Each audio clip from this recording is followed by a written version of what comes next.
8 del matí i 34 minuts. És el moment de començar a rebre els primers protagonistes per aquest programa i per a aquesta sintonia de Canal 4 Ràdio i Televisió en aquest matí de dimecres. Ahir coneixíem, fil per randa i amb bastant de detall, la sentència que ha condemnat a la conductora èbria que va atropellar mortalment l'any passat a la jove de 15 anys a Sarràpita, Ana Paula Fornés. Un atropellament mortal que finalment ha estat i va ser vist per a sentència. Ahir coneixíem la decisió del jutge, dels tribunals, 4 anys de presó i 9 mesos per a aquesta conductora èbria.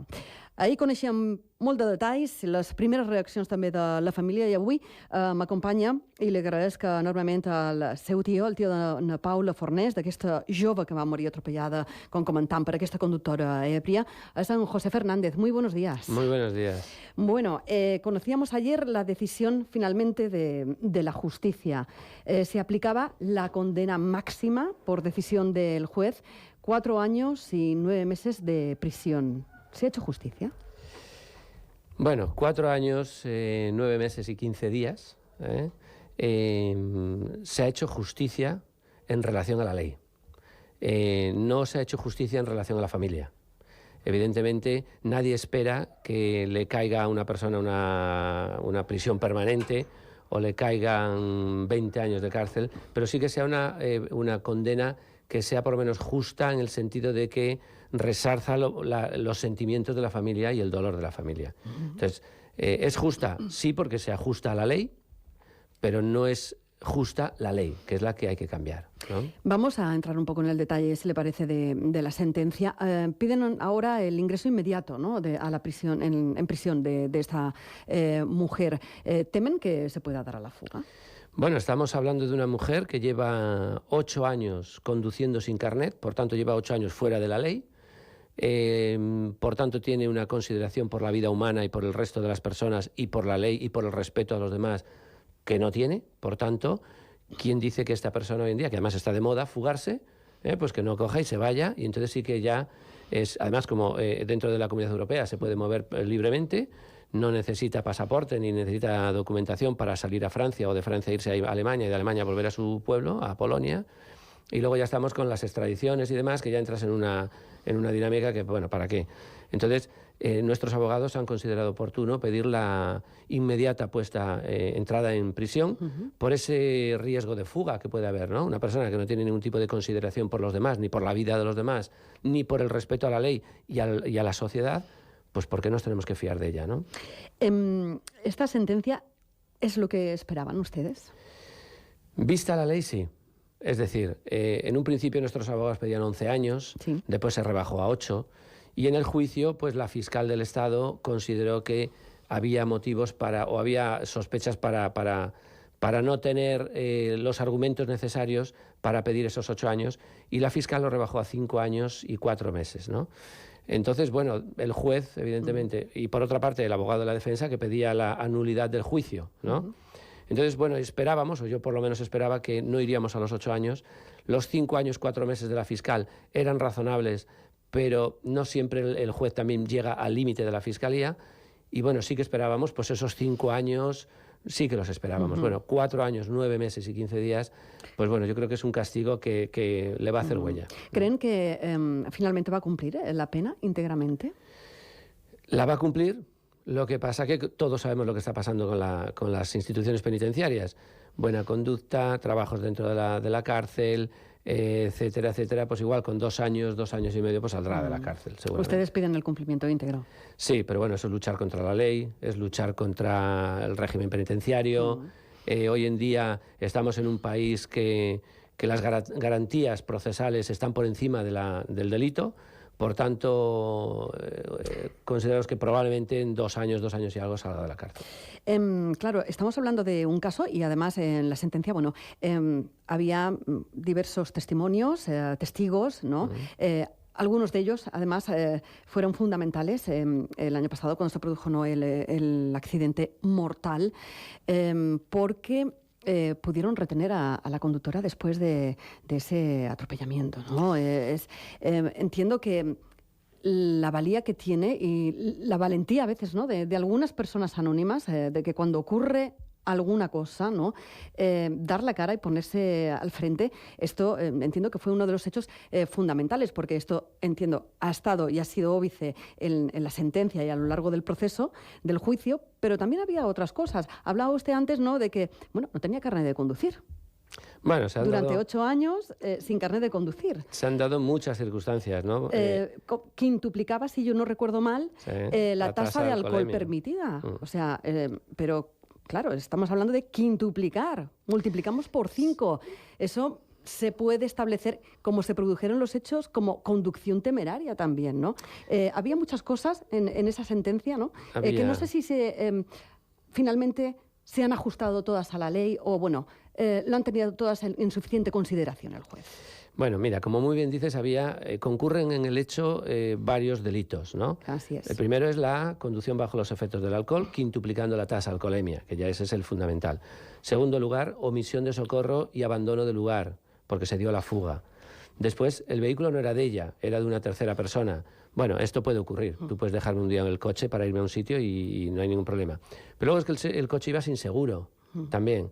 Después, tenía un carnet de conducir falsificado. O sea, aparte de que no tiene carnet, encima el que llevaba era falsificado. Es decir, la Guardia Civil se puso en contacto con las autoridades de Polonia, donde estaba supuestamente expedido ese documento, ese carnet de conducir, y en esa oficina está por escrito, o sea, sí, notificaron a través de la Interpol que no figura ese carnet de conducir en la base de datos de la policía de Polonia, o sea, no existe.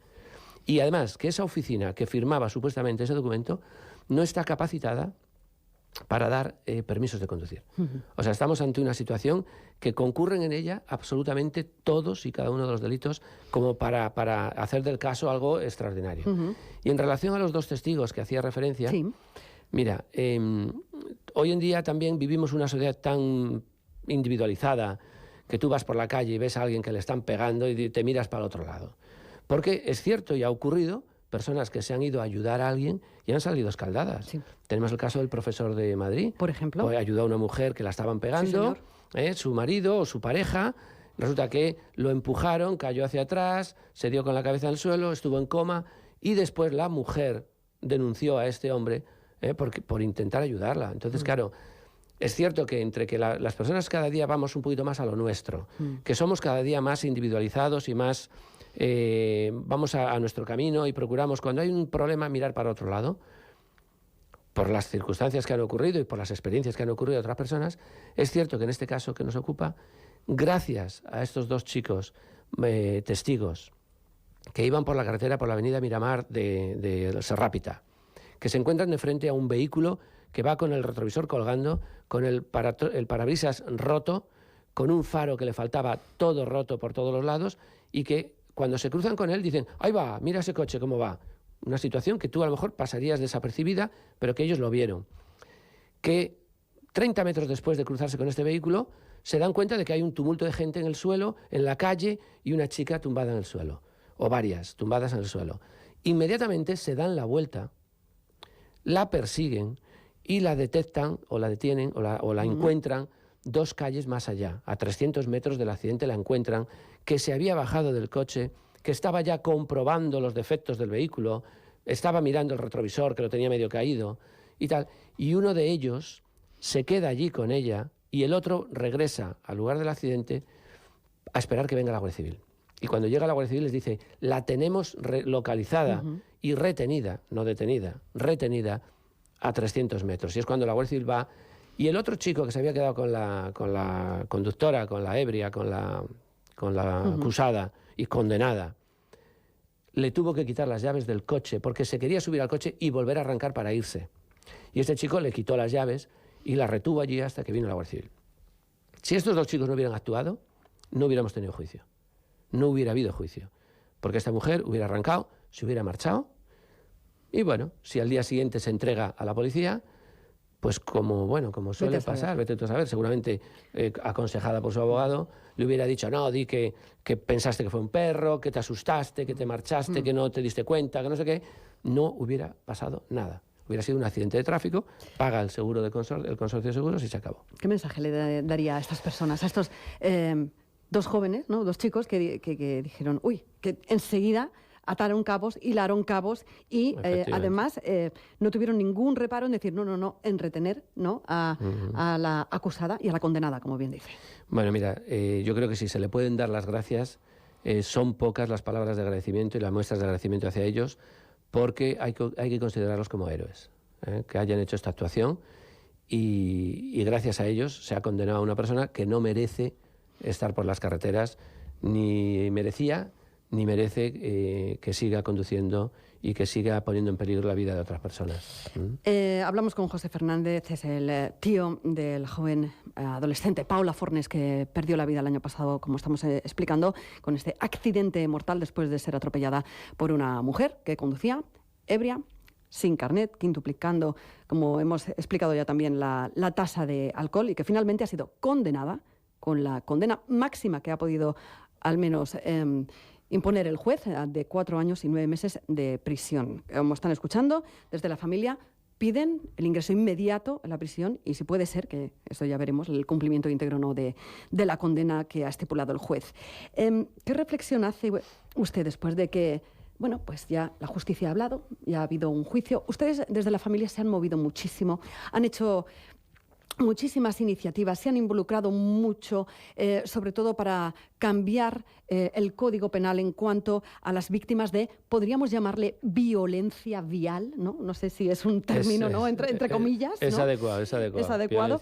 Violencia vial, cuando se produce un fallecimiento, cuando se produce un accidente de estas características porque un conductor va borracho, porque un conductor va drogado, en fin, han hecho muchísimas cosas. Recuerdo esa recogida de firmas que hicieron a través de la plataforma change.org, sí, ¿no? y que además han presentado en diferentes instituciones, precisamente pidiendo, bueno, pues esa reforma del Código Penal, ¿no? A la hora de que uno, bueno, cuando pasan un accidente de estas circunstancias o similar, bueno, pues las condenas sean modificadas. ¿Qué han conseguido finalmente? Mira, cuando te pasan unas cosas como estas, que tú tienes tu vida tranquila, normal, diaria, casi te diría rutinaria, tus amigos, tu familia, tus actos, etcétera, y te ocurre una situación como esta, tienes dos opciones: o quedarte en casa llorando y pasando pena a toda la familia, o intentar movilizarte por alguna cuestión o alguna causa que tú puedas ayudar. En este caso, todo lo que se ha hecho por nuestra sobrina está perdido. Es decir, la ley en el momento aquel era la que había y, por tanto, no puedes hacer nada más. Sí que empezamos esa movilización a través de Change.org y conseguimos presentar en el Congreso de los Diputados 300.000 firmas para la modificación de la ley. Hay que decir que en aquel momento había una persona, Ana González, que habían atropellado a su marido, ciclista, y llevaba años luchando para conseguir esa modificación de la ley. Y yo, que personalmente he hablado con ella, pues en conversación amable, tranquila, me decía: estoy cansada, no puedo más, no me hacen caso, llevo 4 años luchando o 3 años luchando con la Fiscalía, con la Dirección General de Tráfico, con los políticos, con tal. Había conseguido una movilización, pero no llegaba a ese punto de decir vamos a modificarla. Coincidió que nosotros aparecimos en el momento oportuno, ideal y justo, donde presentamos esas 300.000 firmas y nos unimos 5 familias a través de Facebook, nada de plataforma ni asociación, y presentamos en el Congreso de los Diputados esas 300.000 firmas que nosotros consideramos que fue la gota. Esa gota colmó el vaso. Nos reunimos con todos los partidos en el Congreso, los mayoritarios, nos reunimos en el Senado y las presentamos en septiembre, y en octubre se aprobó la ley, la modificación de la ley. Se pasó al Senado y el Senado también le dio el visto bueno, con todos los grupos políticos excepto Podemos, que votó en contra. El grupo Podemos votó en contra de la modificación de la ley. Y el grupo de Bildu, que se abstuvo. Sí. El resto de partidos lo aprobaron. Por tanto, esa modificación de la ley se fue de vuelta al Congreso y para aprobación definitiva. Y por tanto, se modificó la ley. Hemos conseguido modificar la ley. ¿Se ha modificado? ¿Lo suficiente? No, se ha quedado coja. Porque se ha modificado la ley para los casos en los que haya un fallecido y heridos graves o más de un fallecido. Que se ha aumentado la pena en 1 grado. Es decir, la pena que estaba tipificada y se podría sentenciar o condenar de 1 a 4 años, con esta modificación de la ley pasa de 4 a 6 o de 6 a 9. Es decir, que hemos hecho una labor importante y por eso agradecer a estas 300.000 personas que nos apoyaron, porque la ley se ha modificado. Lo que se ha quedado en el aire es que si hay un fallecido, la ley no se modifica, queda igual, de 1 a 4 años. Por tanto, estamos satisfechos con un sabor agridulce, ¿no? Porque en el caso de Paula, si se juzgara hoy, probablemente pasaría de 4 a 6 porque hubo un fallecido y una herida. Es así. O sea que hubiéramos conseguido que en este caso, en vez de ser 4 máximo que puso el juez, probablemente le hubiera puesto 6 máximo. Por tanto, congratularnos en ese sentido del trabajo que se hizo en el Congreso. Han hecho también mucho trabajo ante el Parlamento Europeo. Me parece una iniciativa además y una propuesta, ¿no?, que han puesto encima de la mesa. No es la primera vez de la que hablamos. Ahora me explicará también cómo está esta situación, que es en cuanto a los detectores de alcohol en los nuevos vehículos. Es decir, que haya un sistema, hoy en día que la tecnología parece ser que lo hace casi todo. Estamos a la merced de la tecnología y hoy en día, bueno, los vehículos que se hacen hoy también hacen prácticamente, ya solo les queda, ¿no? Aparcan solos. Aparcan solos, ya que nos lleven solos, casi, ¿no? Pedían un detector de alcohol para que hubiera algún sistema de que cuando tú te metes en el coche, si detecta algún tipo de sustancia simplemente en el aire, no con la respiración, tenga algún tipo de sistema que se bloquee el coche para que tú no puedas conducir. Claro. En caso de, pues eso, que se haya consumido alcohol o que se haya consumido cualquier tipo de estupefaciente. ¿Cómo está esta cuestión? Pues mira, partimos de una base. Es decir, se puede modificar la ley, se pueden aumentar las penas, se puede hacer lo que quieras, pero una vez que yo he bebido, ya no me acuerdo de las leyes, de las penas, ni me acuerdo de nadie. Cojo el vehículo y entonces eso es un arma de matar. Entonces, yo creo que la labor que tenemos que hacer como sociedad ya no es sí, a aumentar esas penas y demás, pero es la prevención. Y como muy bien dices, si hoy en día los coches aparcan solos, si es que hoy en día coges un vehículo y vas por la autopista y si cambias de carril sin poner el intermitente, el vehículo interpreta que estás haciendo un cambio de carril involuntario y por tanto te empieza a vibrar. Te redirige. Y te diriges, exacto. Yo sí, se mueve solo el volante. Alquilé una furgoneta una vez que yo iba a cambiar de carril por la autopista, por ahí por la península, donde no había nadie, a lo mejor pues no puse el intermitente y digo, ¿qué le pasa a este coche? Que me volvía para el carril.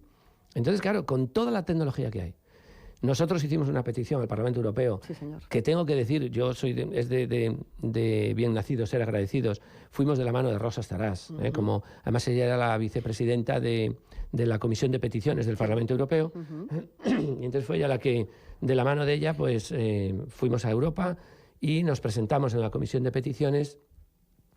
Hicimos esta petición al Parlamento Europeo para que todos los vehículos que se vendan, se distribuyan o se fabriquen en Europa tengan de serie, vengan dotados con el sistema de detección de alcohol que ya existe, que no hay que inventarlo, que es simplemente añadirle una medida más de seguridad.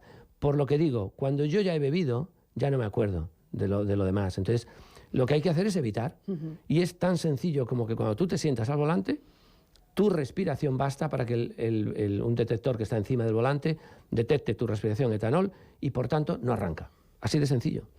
Así de sencillo. Cuando hablamos de la conducción y de las medidas de seguridad, es curioso, ¿no? Porque hoy en día todo, ¿no? Está. Bueno, pues primero empezábamos con lo del cinturón de seguridad. Yo recuerdo yo hace años cuando, bueno, muchos años, ¿no? Cuando ya fue obligatorio. Sí.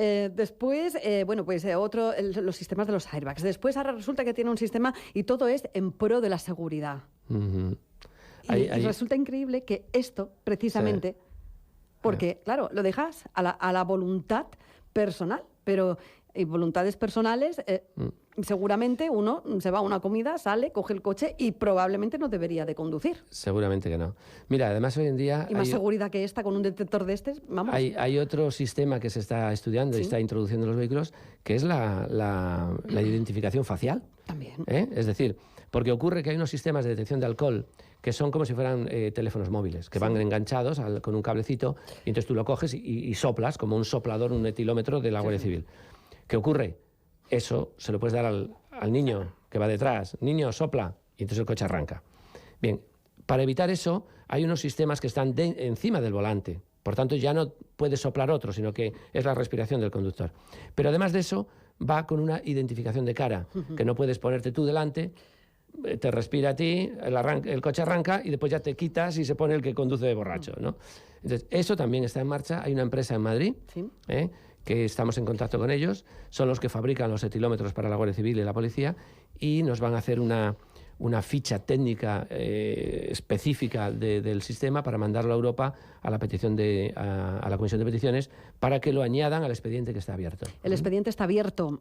¿Confían en que podrán conseguirlo? Yo creo que sí. Yo creo que sí, porque tenemos 5.000 vidas, no tantas, ahora han bajado, pero había 5.000 vidas al año en accidentes de tráfico. Ahora están en 1.800 y 1.900 y un 40% son por alcohol y drogas. Nadie está... Porque eres tú la que vas ahora por la carretera y te encuentras con uno que acaba de salir de una fiesta, como ha pasado muchísimas veces, y tú vas a trabajar y te encuentras con uno que ha bebido y, oiga, te han fastidiado tu vida. Es así. José Fernández, el domingo pasado estuvieron en Callao, en la plaza de Callao, en Madrid, en una concentración también, ¿no? Precisamente también, ¿no? Reclamando un poco todas estas peticiones que ustedes hacen en el Día Mundial en recuerdo de las víctimas de accidentes de tráfico, ¿no? Que era el domingo pasado. ¿Cómo fue esa concentración? Pues muy bien, porque había una concentración en la Plaza Santa Ana, convocada por Stop Accidentes. Sí. Y nosotros estuvimos con ellos, era a las 11 de la mañana, y luego ellos vinieron con nosotros a la nuestra en la Plaza Callao. Hacía un frío de muerte en Madrid el otro día, con abrigo, con bufanda. Suele ser habitual en esta época, en Madrid. Pero bueno, la verdad es que muy bien. Allí éramos las 5 familias. Sí. Bueno, la de Pedro Viñals de Ibiza no pudieron venir por problemas, cuestiones de ellos, no pudieron acercarse, pero las otras 4 familias estuvimos allí. Cada uno habló un poquito de su familia, de su tema, y luego pues un poquito una exposición general de todos y bueno, agradecer a toda la gente que vino a pasar frío, que estuvo muy bien. Ustedes van a hacer más acciones en el sentido, como ahora decíamos, ¿no? El expediente que está abierto en el Parlamento Europeo. En este sentido, ¿qué es lo que tienen que hacer ahora? O que no sé si tienen una hoja de ruta marcada, esperando, pues como me decía, ¿no? El resultado de esta empresa de Madrid sobre este sistema, ¿no? de detección de alcohol para implantarlo, añadirlo en ese expediente que está en el Parlamento Europeo. ¿Qué pasos más quedan por seguir? ¿Muchos? Yo creo que el fundamental ahora es porque ya con respecto a la ley, es decir, intentar una nueva modificación en el Código Penal te puede llevar otros 4 años. Además, no tenemos ni gobierno, ni tenemos nada, o sea que es bastante complicado. No hay Congreso, no hay nada. Estamos en una situación de parálisis, por tanto, intentar ahora modificar nuevamente la ley va a ser sumamente complicado. Sí que sería interesante que la ley se modificara para una sola víctima, que no tiene por qué ser una víctima menos que una y varios heridos o 2 víctimas. Es decir, concretamente la Rápida se llevó a una niña y a otra que la golpeó y la tiró al suelo, pero se podía llevar a los 5 perfectamente. O sea que no consideramos justo que sea por una sola víctima. Por tanto, podríamos seguir luchando en ese sentido, pero a lo mejor ahí tendría que luchar ya otras familias que vengan ya con el dolor, digamos, más reciente, porque si quieras que no te da más ímpetu, ¿no? Yo creo, y nosotros como familia, lo que seguiremos luchando es por la inclusión de estos sistemas en los vehículos, que además tendremos la satisfacción de haber conseguido eso por Paula, por Vanessa, por Iván, por todos los que han muerto en accidentes de tráfico. Y si lo consiguen, lo importante que va a ser para todos los presentes, por también, ¿no? Todos los futuros conductores, los jóvenes, los que vienen, porque es una medida de seguridad imprescindible. Solamente te voy a decir una cosa, la peor llamada que te pueden hacer es que suene el teléfono a las 2 de la mañana y que te digan, te llamo del hospital o te llamo de la Guardia Civil. Eso es terrorífico. ¿Cómo está la familia? La familia, pues eso, estábamos esperando este juicio. Están todos destrozados, porque eso no lo paliará a nadie en absoluto, ni juicio, ni sentencias, ni inclusión en los vehículos de un sistema de detección de alcohol. Lo llevarás ya para toda la vida. Pero yo soy el primero que digo que hay que cerrar página ya, porque es que si no, tienes que seguir viviendo, y si nos ponemos a filosofar, la muerte no es más que el adelanto de unos a otros. Por tanto, los que quedamos tenemos que disfrutar de lo que nos queda. Si nos quedan 30, 40 o 80, hay que disfrutar, porque es lo que nos llevamos, es lo que tenemos. Por tanto, dentro de la desgracia, hay que cerrar página. No se puede estar así siempre. Muchísimas gracias por la entrevista, José Fernández. Y muchísima fuerza, muchísimo ánimo. Y en cuanto haya alguna novedad sobre estas cuestiones que todavía siguen luchando con el Parlamento Europeo, esperamos que las podamos contar nosotros aquí nuevamente. Muchísimas gracias. Gràcies, un abrazo. Segons arriben les 9 de matí, Notícies i després tertúlia, avui amb els polítics del Consell Insular de Mallorca.